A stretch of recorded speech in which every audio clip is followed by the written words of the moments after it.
സഹോദരന്മാരെ, തൊഴിലാളി കർഷകാദി ബഹുജനങ്ങളുടെയും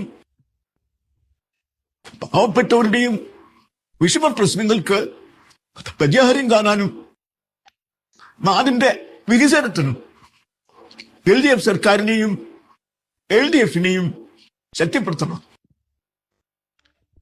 ഇടതുപക്ഷ തുടർഭരണത്തിനുള്ള കേരള സ്വഭാവം ബലപ്പെടുത്തണം. ഇന്ന് രാജ്യത്തെ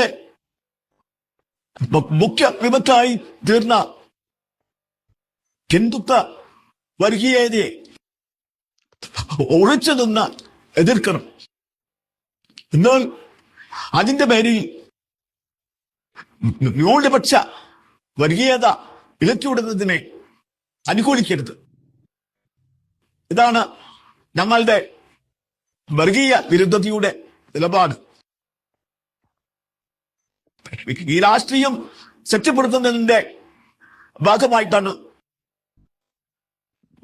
CPIM-ന്റെ 24ാം പാർട്ടി കോൺഗ്രസിന് മുന്നോടിയായി സംസ്ഥാന സമ്മേളനം മാർച്ച് കൊല്ലത്ത് നടക്കുന്നത്. സമ്മേളനം വിജയിപ്പിക്കാൻ ഒരേ മനസ്സോടെ എല്ലാവരും മുന്നോട്ട് വരണമെന്ന് ഞാൻ അഭ്യർത്ഥിക്കുന്നു.